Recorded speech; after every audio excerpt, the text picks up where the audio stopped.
to one degree or another, I mean, all five of them probably were, under the DSM diagnosable as narcissists. Do you think that's unfair? By the way, I just want to say, my wife listens to these things religiously, and there's a good chance that the next time she meets you, Eric, she's going to say, "Will you stop blaming the mothers?"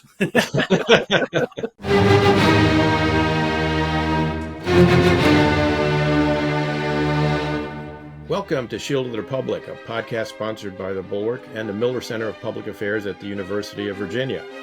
I'm Eric Edelman, counselor at the Center for Strategic and Budgetary Assessments, a non-resident fellow at the Miller Center, a Bulwark contributor, and I'm joined by my partner in all things strategery, Eliot Cohen, the Arleigh Burke Chair of Strategy at the Center for Strategic International Studies and Professor Emeritus of Strategy at the Johns Hopkins School of Advanced International Studies. Eliot, great to see you. It's great to see you, and it is great to welcome back an old friend of ours and of this podcast, Phillips O'Brien. So Phil, who I'll introduce in a moment, is actually here not only to flog his book, which we will be talking about for most of the for this session, but also for the two of us to roll out a report called The Russia-Ukraine War, A Study in Analytic Failure, which we will be doing tomorrow at CSIS. You'll be able to access it at csis.org. But what we are really here for is this tome, The Strategists, Churchill, Stalin, Roosevelt, Mussolini, and Hitler, How War Made Them and How They Made War. Phil is, as our listeners will remember, a professor at St. Andrews University. He's the head of the International Relations School there.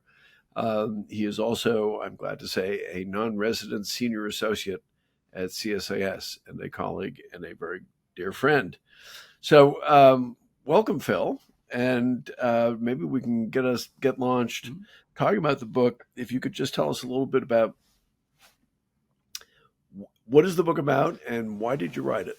Well, it's one of these books that first popped into my head more than a decade ago when I was writing a book called How the War Was Won. And I started noticing a real disconnection between how we often talk about strategy and war and what the strategy actually was that the countries followed.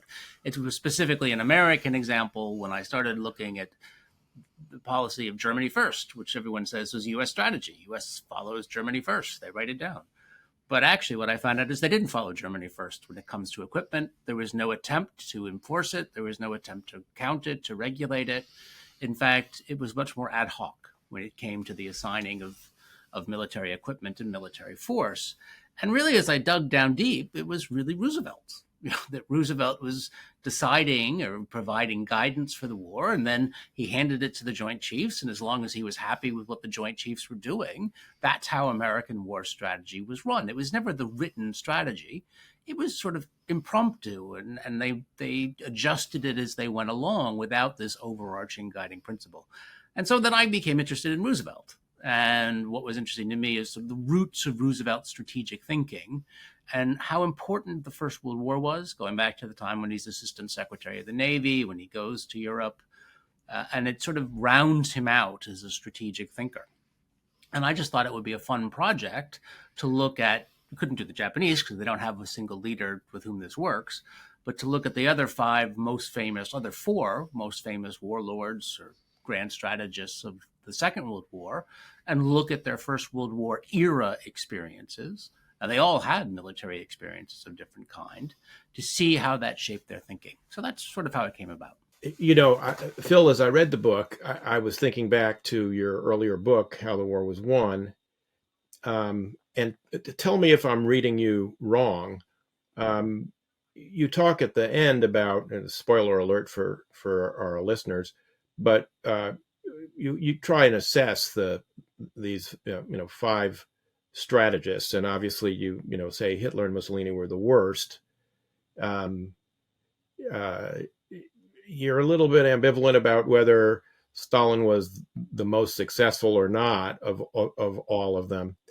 But would it be fair to say that the great strategic flaw of Hitler and Mussolini is both of them put an emphasis on the non-material sources of military success, which is morale and will, while the other three who end up winning the war are ones who, for a variety of reasons that you explain in their World War I experience, understood, first of all, the importance of logistics and the ability to supply great armies at scale, at distance, and the importance, the emerging importance of air power, but also the fundamental importance of sea power. Is that a fair assessment? Yeah, I mean, particularly for Mussolini, yeah. Mussolini believes very much in will because his army and armed forces simply aren't good enough.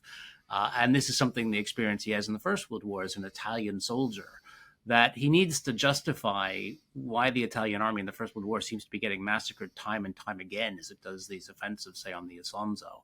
And to him, it's all about you need to keep up your will and eventually you'll triumph. Because otherwise what he's seeing is a disaster, and he's a supporter of the Italian war effort. So I think that's something that stays with him. Hitler's greatest flaw, I mean, Hitler is also a materialist in a way. He's not the pure will guy like Mussolini.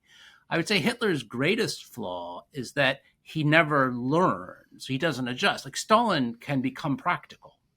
He needs to get hit over the head a bunch of times, as he does in 1941, but then he can become a practical war leader. Hitler, when he gets hit over the head, actually just doubles down on Hitler.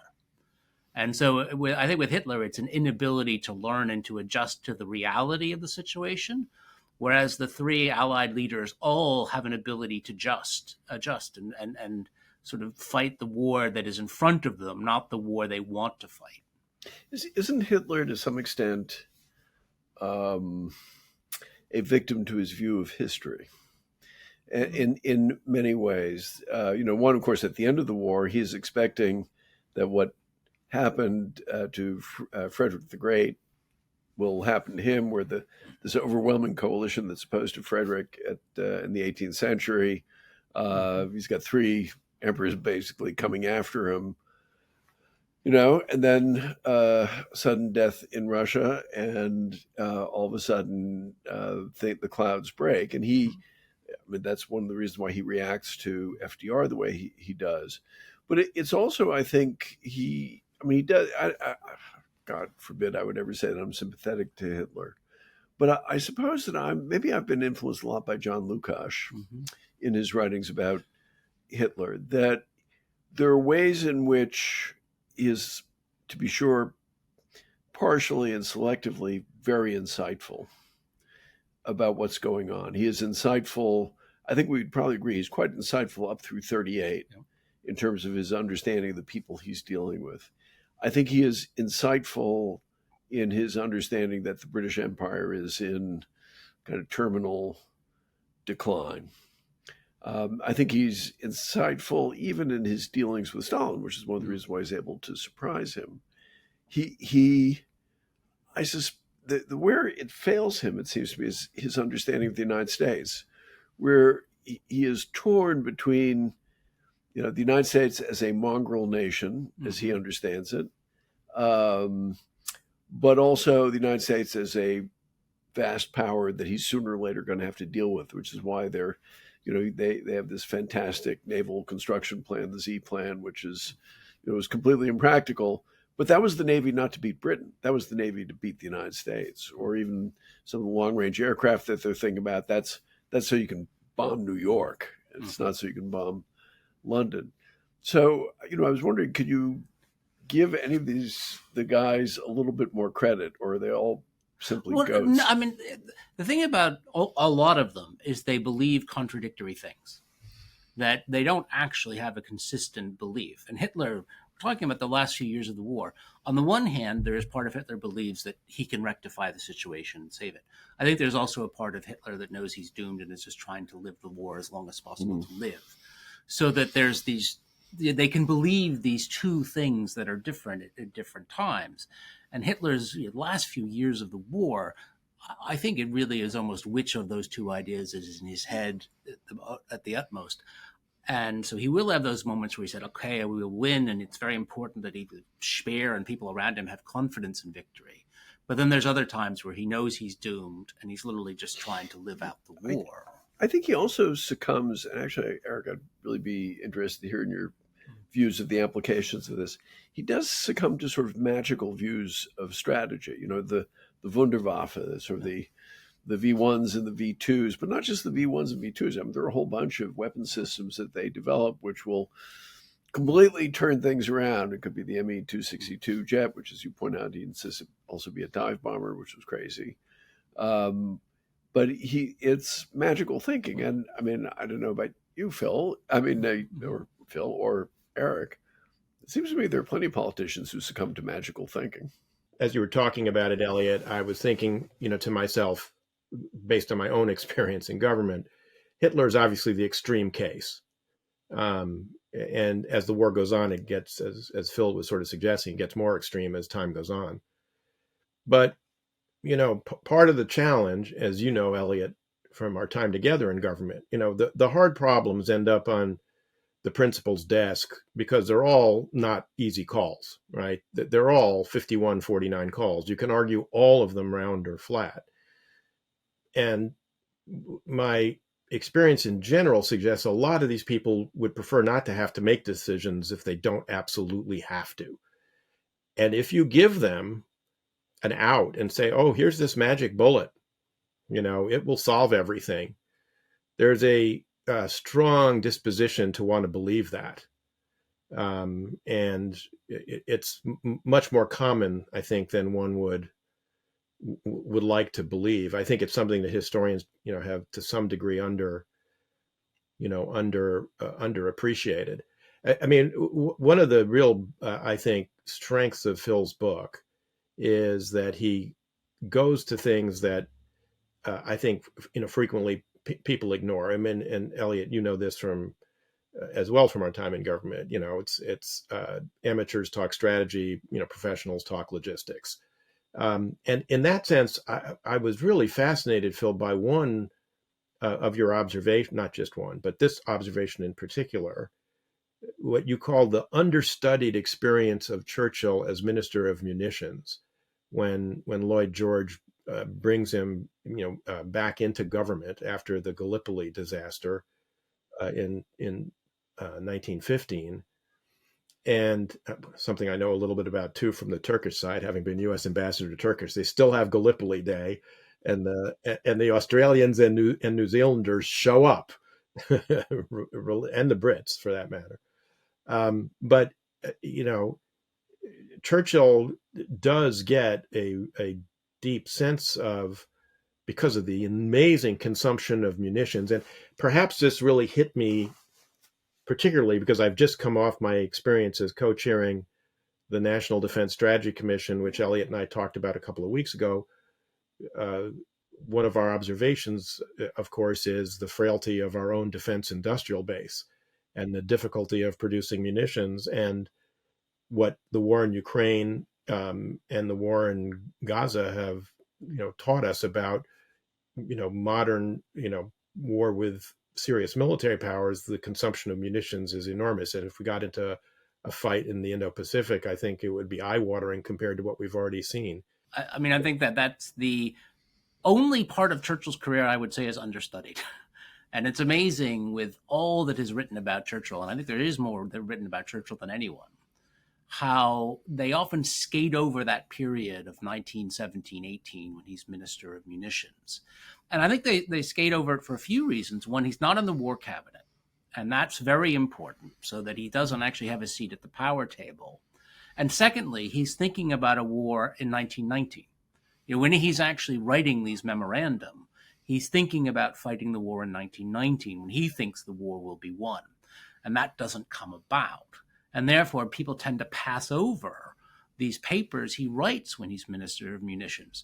But they're hugely influential in his second war actions when you look at them. And they come from his experience in the trenches. He spends 6 months in the trenches in 1916, and he's appalled not by the big battles, because he doesn't fight a big battle. He is appalled by the daily loss of life, the attrition, 2 soldiers here, 1 soldier there, a shell going off there. And he really is worried about Britain with a small population base in relative terms compared to the other powers, say Germany, the United States, Soviet Union. He's really, Russia, he's very worried about Britain's long-term prognosis if it goes through this slaughter. So he's trying to come up with a way, having been in the trenches, to keep casualties down. And it's about fighting a war with tanks, with aircraft, with machinery. And he really lays out a lot of his Second World War thinking, but no one pays any attention because it doesn't go into force. And the war ends before actually his 1919 plans come about. So, this raises an interesting question, which you and I haven't really discussed at length. One of the points you made earlier on is, the documents actually don't tell you. The strategy documents don't tell you anything because they don't mean anything. Hitler, Stalin, Mussolini, Roosevelt, they'll do whatever they please. Isn't Churchill a bit of an exception to that in that the documents, I've read a lot of the Churchill documents in the archives as well as the massive collections of published papers that are available. And it seems to me that at the very least, one of the ways in which he thought through the problems of the war was by putting things in writing. Yeah. And which, Roosevelt would never do and Stalin would never do. And actually, Hitler, if you look at Hitler's directives, they're all over the map. They're tactical and operational and strategic and political. And Mussolini was a writer. He'd been a journalist and he was a diarist. We know that, but I don't know his papers, but I don't particularly think that he was kind of writing strategy documents. But it seems to me Churchill did, and that was probably important. Well, I think the most interesting things for Churchill really, the grand strategic conferences are so important. Every time he goes to see Roosevelt or Stalin. Could you maybe describe those for our listeners and viewers? I would say the grand strategy of the war, from once the United States gets in, it's decided often in a series of these grand strategic conferences. Right after Pearl Harbor, there's one in Washington when Churchill basically, as soon as he hears about Pearl Harbor, runs onto a boat and sails across the Atlantic and moves into the White House for a little bit. And the Americans and British discuss war strategy. But that then begins a series of meetings between the two of them, which go from Casablanca in early 43, Washington in May 43, Quebec 1, then Cairo, Tehran.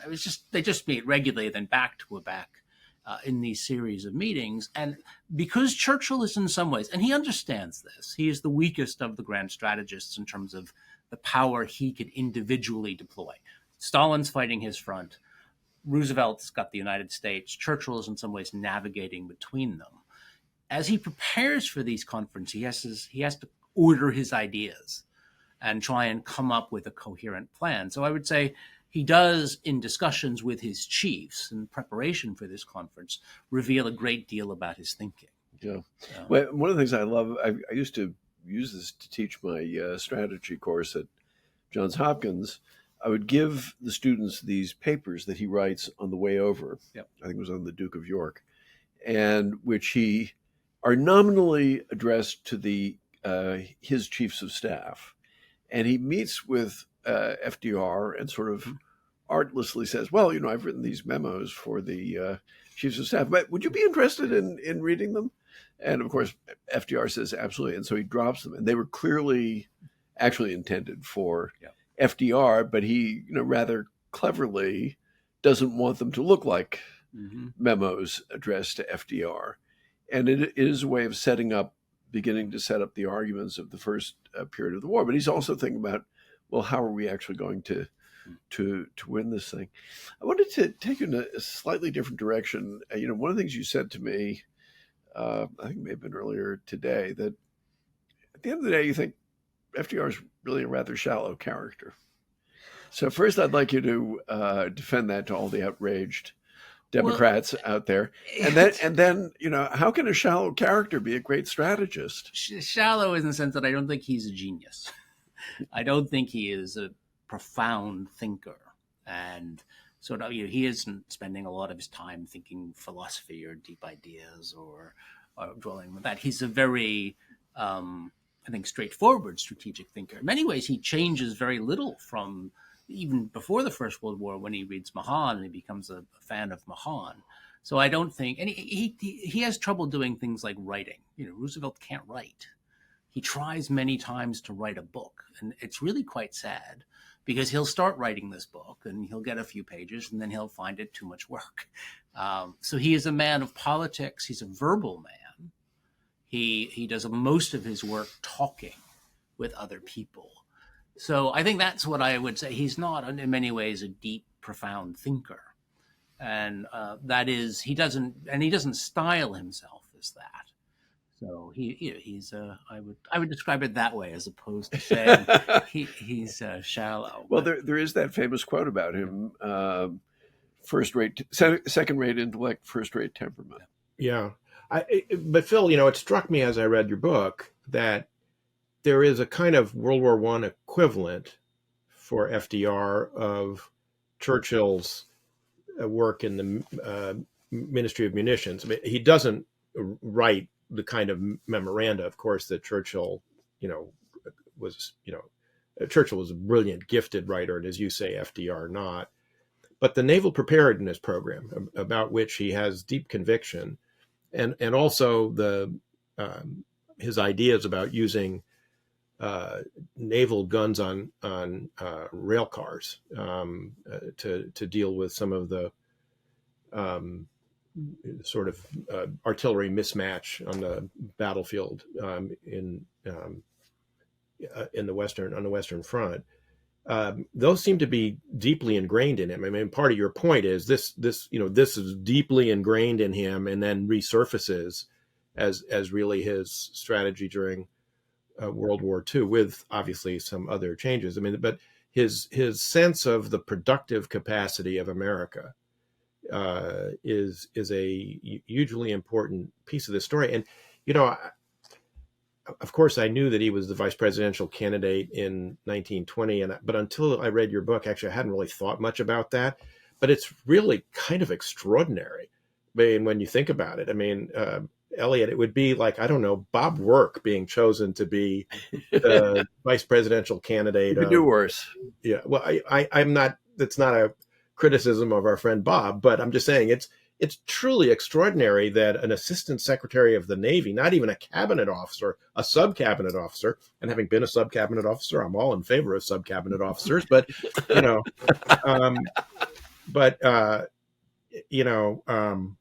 having him become the vice presidential candidate in 1920, and therefore in a position really to be influential in these kinds of discussions over time, is really pretty extraordinary. And I actually think people do not understand the crucial role in the 1920 election in rounding off his idea of politics and strategy. He is crushed by that result in 1920. He knows it's not going to be an easy election to win, but he actually does supposedly the great campaigning. Roosevelt's out there, he's meeting the people, he gets a very enthusiastic response. He has to campaign for the League. He thinks they're going to do all right, and then they just get crushed by the Republicans. And he seems to take from that any kind of interventionist foreign policy is a loser. He, in fact, writes to someone. There's people who write to him afterwards, are you going to take up the mantle on naval policy, a big Navy? And he goes, country doesn't want it. I'm not going to touch this now. It's simply too much. And I think that does everything he does through Pearl Harbor, is that he believes fundamentally the American people might not go with him, and that he can't trust the American people to be internationalist in the way he's internationalist. I think he goes overboard in the way he is too supine to when something like the Neutrality Acts. He hates the Neutrality Acts, but he refuses to use any political capital to try and keep these things from coming into force, because he's ultimately a bit terrified. I was going to ask you about this, because there's one school of thought that is his handling of our policy up through Pearl Harbor is genius. That he kind of edges us into the war, but he knows that the American people won't go along with everything. There is another view, which is actually very critical, that he is way too cautious, that he could have gotten a lot further, that Pearl Harbor was a gift to him. If Pearl Harbor hadn't happened, we'd be, who knows what kind of... The big gift, though, is Hitler's declaration of war on the United States 4 days later. Yeah, absolutely. So that, I think there is that question about him. I have to say, I just want to add on that particular subject. I was giving a lecture at Chautauqua up in New York, and he gives a very famous speech there, I think in the run up to the 1940 election, which is just so disingenuous, and you can tell the audience that he's speaking to. It's an audience that probably tilts Republican, and he doesn't sound like an isolationist, but he absolutely sounds like a guy who under no circumstances is going to do the kinds of things that by then he was already doing, to kind of drag us into the war. But of course, Roosevelt needs to get reelected. And once he gets reelected in 1940, a lot of the brakes come off. December 1940, he starts planning for a huge amount of extra aid for the British and starts planning on being far more aggressive. Yeah. But until he gets reelected, he doesn't trust the American people to go along with him. And industrial mobilization. I mean, that's, in 1940 into 41, for the full year, really, before Pearl Harbor, he cranks that up. And as, Phil points out, actually, in his earlier book, How the War Was Won, which really argues that it's air and sea power and it's this industrial mobilization. And I think one of the very useful points you make is this begins in some ways as early as 1934. Yeah. But certainly by 1938, you can see industrial mobilization beginning. I want to raise a somewhat different question, and actually for you, Eric, as well as for Phil. So, I mean, part of the thesis of the book is that the way these people conducted World War II was powerfully shaped by their World War I experiences. And I'd like us to discuss that a bit. And actually, I'd like to turn to you first, Eric, because both you and I have had experience of dealing with people who were around during Vietnam, and of course now we have a whole bunch of people who were around for 9/11 and around for the Iraq War. And is it in fact the case that these earlier wars shape how people think about war? The next one in general. I'll just, before I lateral it over to you, Eric, and then Phil for a response, I have to say this is something that I found myself thinking about in a much earlier connection, and that is 18th century American military history, the history of the Revolution, the extent to which, all of the key figures who were in it, one way or another, have been touched by the 7 Years' War. In some case, even earlier than that, all the people from our hometown, Boston, who were prominent leaders, they had all gone off to take Louisbourg in 1745, and are kind of shaped by the fact that they kind of get let down by the British and so on. So, and the mark of those previous conflicts is very, very clear, as it is for George Washington. So, but let me throw that larger subject to you, Eric, and then let's hear what Phil has to say. It's one of the parts of Phil's book that I find absolutely the most compelling. First, because he kind of lines it out across the careers of all five of these people and shows how their lived experience in World War I shapes their views. It shouldn't be all that surprising to us, I suppose, but I mean, it certainly reflects my own 30-year experience in government, that people are deeply affected by the experience they lived through. People keep saying, when I used to teach my nuclear strategy course, Eliot, people say, why were people so worried about the bolt from the blue, a nuclear first strike? I mean, it seems so unlikely.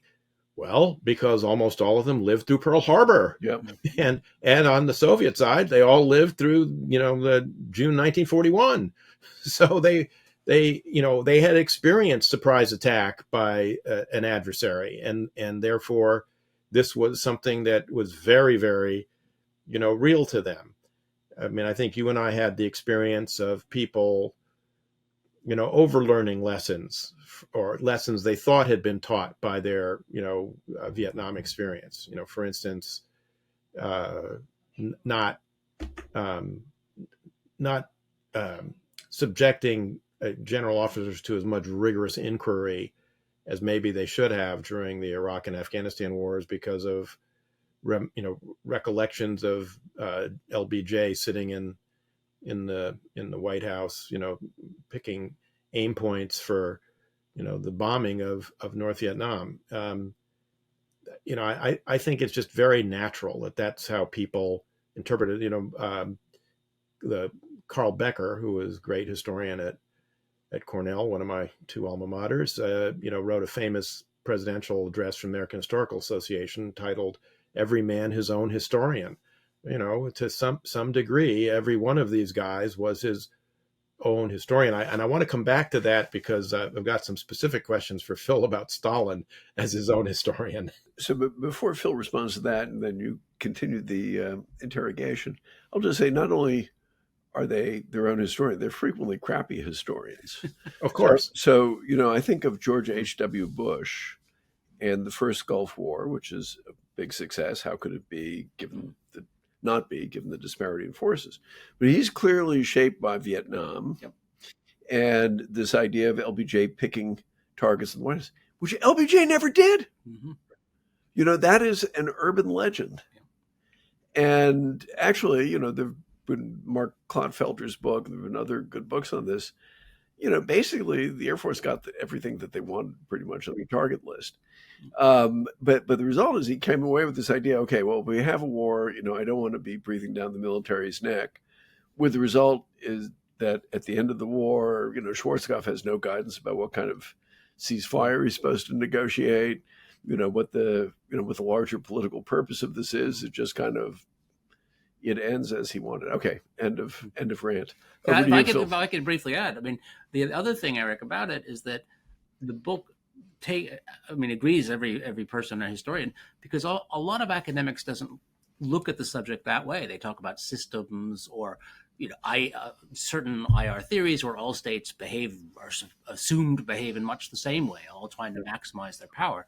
So we actually tend to de-emphasize in the academic world individuals. I think that's very problematic, and I think we really miss the difference in how states behave depending on who's running them. Absolutely. So let me take it in the direction of Stalin is his own historian. Sort of your account of Stalin is fascinating to me because obviously there's a huge voluminous literature on Stalin, not least the two massive volumes by Steve Kotkin, which I think are phenomenal. But you make the point that when Stalin is given opportunities in the First World War for command, whether it's at Tsaritsyn or the defense of Petrograd or what have you, he really pretty much does a couple things. First of all, he pretty much makes a mess of it because of his relentless ideological suspicion of former Tsarist officers on whom the Bolsheviks had to rely because they didn't have any proletarian military officers to put in their place. So he kind of makes a mash of it, but he also is a almost congenital liar and prevaricator who tries to persuade Lenin that really he's led a great, heroic, successful effort. Even Lenin doesn't buy a lot of it, as you point out, given the marginal notes he makes on some of Stalin's dispatches. But Stalin, of course, because he rises to supreme power, gets to be his own historian, and he creates these giant myths about all this with films and commissioning books and all of that. And I wonder, maybe a little early in the conversation to segue over into your recent work with Eliot on the war in Ukraine, but I did, as I was reading this, have kind of a sense of deja vu all over again, as Yogi Berra might have said, because Putin seems to have some of the same tendencies. Both, sort of making a hash of things militarily because of his, compulsive involvement in things he really doesn't understand or know anything about, but also his mythologizing and historicizing all of this. Was there some element of presentism as you wrote that? I'm just curious. Absolutely. It was for all of them. I was really struck we've been talking about this, when Putin has his press conference or he meets his advisors before the invasion of Ukraine. And none of the advisors really want to invade Ukraine, or they're all reluctant or hesitant. And he embarrasses them, shows them up, because he's going to do it. This is his plan. He has his historical background, and I think that goes back to the Cold War. And he understands that he's going to get his way. And then that's very much the way a lot of these grand strategists would have worked. Stalin, the difference I think that Putin is yet to understand, what Stalin realizes in the end, it's just important to win. He gets, and he often screws it up because of his ideology. He makes mistakes, but his salvation as a grand strategist is he always in the ends up knowing he must win in the end. And if whatever he does to win is what needs to be done, and then he can rewrite history. He's brilliant at rewriting history from the point of view from the victor. And I think that's what actually gives Stalin, say, something over Hitler. That Hitler just isn't thinking about doing anything to win. He's really sort of thinking about winning his way, and a Hitlerian one, whereas Stalin ultimately will do anything to win and then shape history to his own vision.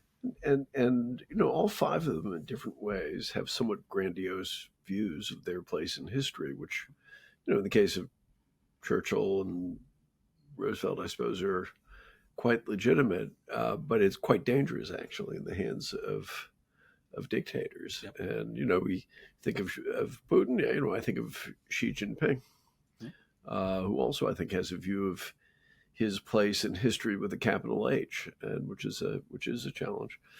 Well, let me use that as a cue. But before we leave that, Eliot, it struck me that all of them, to some degree, and who knows whether history would have been different had their family life been different, but all of them seem to have fawning mothers who,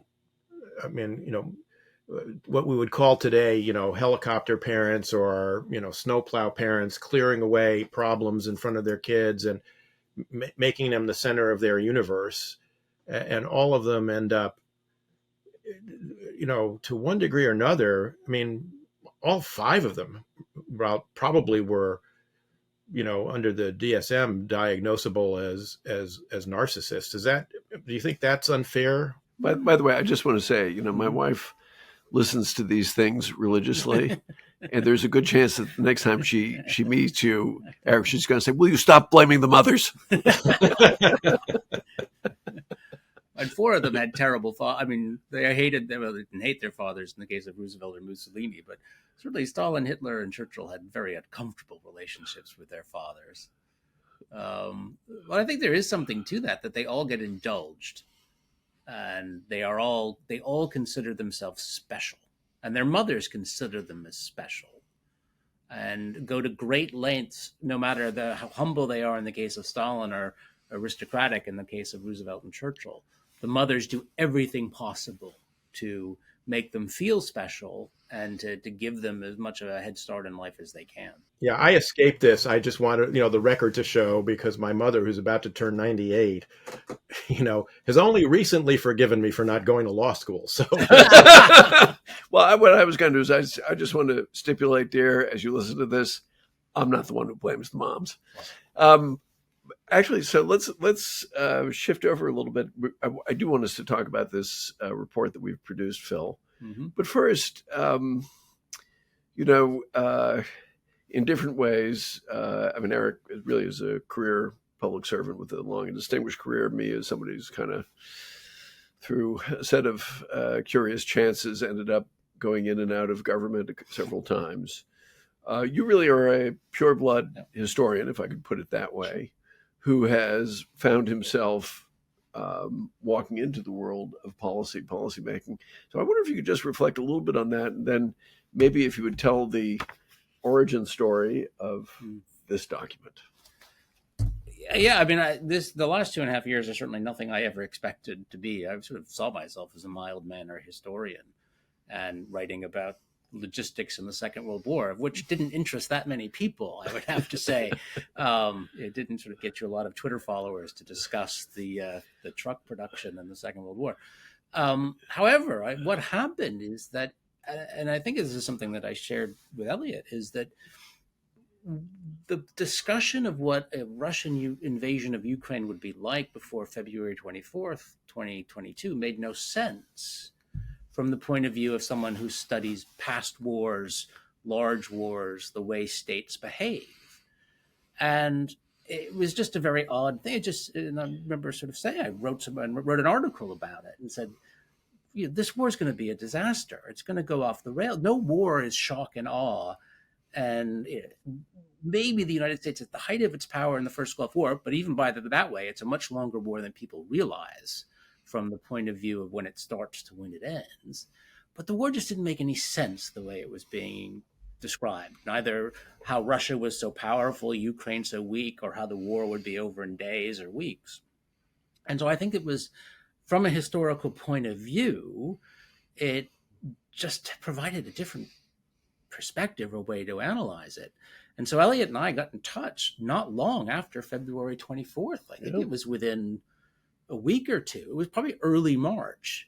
And we exchanged messages, and the messages were sort of like, something's wrong here. Something has gone wrong in the way the war had been conceived and talked about. And what we did is right away, I think we were very lucky, but we started very early. We started just accumulating the data and working with great research assistants. And that was the genesis of trying to understand what the analysis was of Russian strength, Ukrainian strength, and what a war would be like. I mean, that was how I saw it happening. Yeah.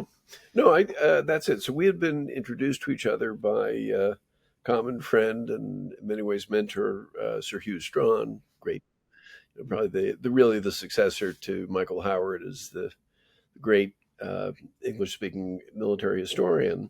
And we both have been writing in the Atlantic in particular, saying, this is actually not going the Russians' way. And so what we did is we got together and we put out, with some terrific research assistants, as Phil said, both at St. Andrews and at CSIS, put together a database of articles and podcasts and whatnot, and tried to go through them all and find common themes, which we did. And then we had 3 conferences, which were funded by the Pentagon, which was interested in how military analysis goes awry. And the result is this report. And I think we've gone out of our way not to be personal. Ad hominem. Yes. So we're expecting, I think, some. In some cases, that must have been extremely hard and required a lot of forbearance on both of your parts. I practically had a duct tape filled in the chair, and vice versa. But no, we left names out of the text of the report, and we're both, I think, very glad that we did that, because I think part of what we came across, and I think this may be something that is familiar to you, Eric, is a lot of the analysis was driven by a kind of a small analytic community of people who were Russian military analysts. They all made the same kind of mistakes. They're all pretty much the same degree of certainty, which was the thing that I found most jarring about their forecast. I mean, everybody gets it wrong, and so we get it wrong all the time. But the level of certainty about how one-sided an outcome this would be was really quite stunning. And so it ends up becoming a bit of a study of expert analytic communities, and to include a degree of groupthink. One of the comparisons that we've made in the report is to some extent to some of the public health community during COVID, which was way more certain about what they knew. I mean, they knew a lot of stuff, as these guys did. But way more certain about what they knew, and not interested in, say, bringing in child psychologists to talk about, is it really a good idea to shut down all these schools, or should you try to somehow work through it? Or economists to say, well, what's the financial impact if you do all this, and so on. And so, the conclusion we came to is actually, people, you had a problem with a community, and that was actually pretty perfectly echoed in the intelligence community as well. We didn't look at any classified material, but there is enough material out there to indicate that the CIA and DIA in particular were no different than anybody else. So, I mean, you and I were talking a lot about this during the time. I don't know what thoughts you have. Well, of course, and there's an echo chamber between the two, right? Yeah. Because there's actual discussion that goes on between the IC analysts and the outside military analysts, many of whom are consultants to the IC for various projects and whatnot. Well, my observation, I'd be interested whether you and Phil came to this conclusion as well. And you and I talked about it, for instance, with John Herbst 2 years ago, I think now, almost, former ambassador to Ukraine, who, like me, served in the embassy in Moscow in the 1980s, and is an old friend and former Foreign Service colleague. And John's observation, with which I think you and I both agree, is that a lot of this stems from the fact that the Russia analytic community as a whole is very Russocentric. And since the breakdown of the Soviet Union, and there's a kind of almost an imperial quality to this. I mean, people who study empires usually study the metropole. They don't study the remote, hinterlands, which are, second-rate actors in the big drama. And I think that explains quite a bit of it, actually. That the relentless focus on Russia, that's number one.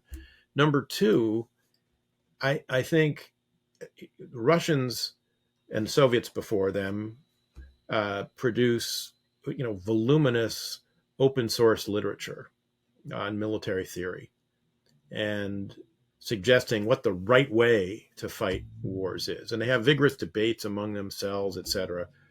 But they also believe that in the Soviet period for sure, but I think it carries over into the Russian period, that military things are a science, like Marxism, Leninism, and that it's not just contesting theories. There are things that are correct, and there are things that are wrong. And I think there was a disposition in the community to read all this stuff and take it literally at face value and say, yes, someone wrote in Vienna a missile that they're going to fight like this, and that means that's how they're actually going to fight the war. When in fact we know the way that they fought, and even after Gerasimov became the commander, and he's written a bunch of this stuff himself, right, or it's associated with his name, they haven't fought it like that at all. Of course, they've never really fought the way they said they would fight. There's also, I think, part of that too, Eric, is it's the intellectual's fallacy of believing that ideas are more important than they really are. And because, in a certain way, Russian doctrine has always been quite sophisticated. That was true even in Tsarist times, actually, as people like Dominic Levin have pointed out. You tend to say, well, then they must be really smart and therefore really capable.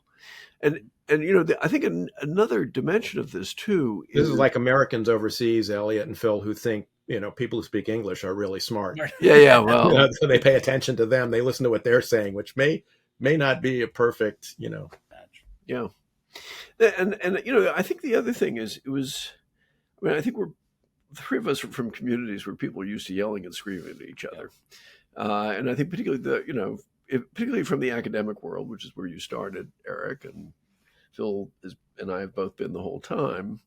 The norms are for really ferocious debate, and indeed you're incentivized to commit not only fratricide, but parricide, to go not only after your peers, but go after your mentors. And very edible. Yeah. And in these communities, I think what struck me is that's not done. If you're a prominent figure in the field, it is not a good idea for somebody who's more junior to say, so-and-so says that the Russians are battle hardened because of their experience in Syria. That's a complete crock. They've just been bombing civilians. And this is not combat experience at all. Nobody in their right mind should think of it as combat experience. In fact, in some ways, it probably has deleterious consequences. And, they don't have that. Phil, let me ask you, though. I mean, it's, we've done this report together, which, again, you can get at csis.org in the same way that you can buy The Strategists on Amazon. And I urge you to do so and pay full price. Any author appreciates that. You've actually gotten quite involved now in debates, including discussions about what Ukrainian strategy should be, what external power should be doing. You've been writing with Ed Stringer about what does European security look like if there's a Trump administration and they, they really pull back. I'm just curious, what is it like going from being an historian, which you remain, and you produce wonderful books like this, to being somebody who's engaged in these kinds of debates and this kind of activity, some of which is occasionally behind closed doors? I think in many ways it's helpful to be naive, and I'm still a bit naive in the ways of the world. I remember when someone at ONA, I went, and he said, "Why did you want to do this 2.5 years ago?" I said, "People will want to learn." Yeah, I think I remembered that. And it was very sweet. And therefore, I mean, I get into trouble, but I don't think I'm writing it to get into trouble. I think I'm just saying what I think needs to happen or what the issues are. And the one benefit of coming from academics is I'm not worried about my position. I'm not worried about my next contract, getting someone to fund my research. And that allows me to act slightly more freely than some people who need to get their next contract, their next contract. So I think I've been helped a great deal by being an academic, partly because it has made me naive. And had I known what I was getting into, maybe I wouldn't have done it. I don't know. But it's been a case of not knowing. And therefore, I step on the landmine completely unwittingly, and then have to deal with the repercussions. I mean, I have to say that I think I do come away thinking more about incentive structures. I mean, there are perverse incentive structures in the academic world, too. Among them, to pick needless fights. Or to carve out some tiny area of expertise that you defend against all comers, or indeed to, kind of take on major figures in the field when actually you really don't need to do that. At most you're offering a kind of minor codicil to their great works. So there are plenty of perverse incentives in the academic world, but there are perverse incentives in this kind of world as well. And as Eric was saying, these communities kind of interlock with each other. I think, the other thing that I would say is one of the reasons why we think this is an important report is, look, this isn't probably the last time we'll be assessing countries about to go to war. And asking the importance of asking questions and not simply taking the expert's word for it, which happens very, very often, I think. That's exactly right. If I could just add to that, Eliot, I don't really care about people's feelings in the Russian-Ukrainian analytical community. What I care about is we don't do this for an Indo-Pacific war.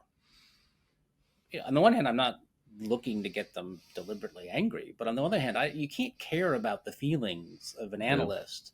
You have to say there was a mistake. What do we learn from it? Because we cannot have the vision of war that we had for the Russian full-scale invasion repeated in the Indo-Pacific. No, I very much agreed. I mean, Dean Acheson famously said in my staff meeting, "I weigh heads, I don't count them," and I think that is a good rule of thumb for presidents and senior cabinet officials as well, and it's one that some of them do a lot better than others. We're running out of time, but I would like maybe both of you gentlemen, we've got a little bit of activity along the blue line in the Middle East. Eliot, you've written about some of this, exploding pagers and walkie-talkies, and now we have some pretty serious airstrikes. And I for one, as the person who had to wake George Shultz up about the Marine barracks bombing and the embassy bombing in Beirut in 1983, am, really quite happy with the results of some of these airstrikes, as are our French colleagues, by the way. I think Yeah, people may forgot not, that. people may not know this is not just for those who are talking about how Americans felt, relieved that one of the architects of the previous biggest terrorist attack against American citizens before 9/11. It's not just us; French as well lost a lot of people that day as their Kaserne was bombed also by Hezbollah. But have you got a sense of, since we've been talking about strategists, I mean, does Bibi have a strategy here? Does the Supreme Leader have a strategy? How would you guys assess that? I'm not sure that either one really has a strategy, particularly Bibi. I suspect that what may have happened, and there's been hints to this effect, that the Israelis were afraid that the capability that they had, namely to set off all those pagers, was about to be blown. So it was a use it or lose it. And then there's a logic. If you're taking out the beepers, you better take out the walkie-talkies and so on and so forth. And then new target sets open up. So I think there's an element to that. On the other hand, there was an overarching logic. Hezbollah launches these attacks after October 7th. And although they are initially sort of conducted under rather limited rules on both sides, inevitably, as civilians get hit accidentally or deliberately, things escalate. So I think things were going in this direction. The thing there's a lot to say about this, and maybe in a future episode we can talk about it.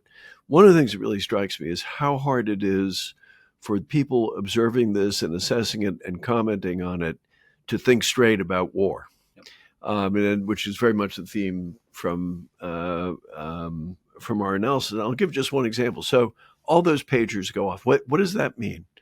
Well, who would have been getting those pagers? Answer, not the very top guys for the most part, because they were smart enough to stay away from these things. Not the lower level infantry. Hezbollah is an organization with 30, 40,000 or more Middle people. management. It's middle management. So what does that mean? Well, think about it. If you wanted to take down McDonald's, yes, you might try to hit the senior vice presidents, but you know what? If you hit 3 or 4 senior VPs in McDonald's, it would set them back for a while, but they'd be back. But suppose you could actually hit all the franchise managers and the ordering clerks and the people in HR and the people, maintaining all the different kind of shipping and logistical stuff.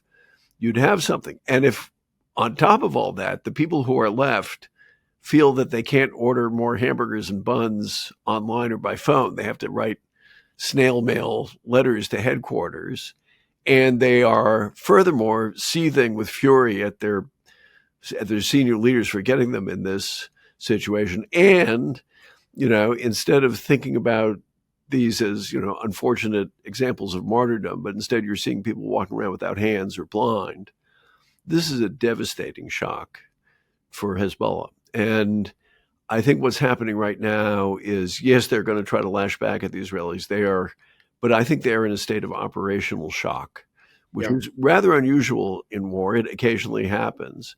And I think the Israelis are maximizing it. And I think they're probably right, because the alternative was not one that was going to work out well for them, where there's just kind of trading of missiles and strikes.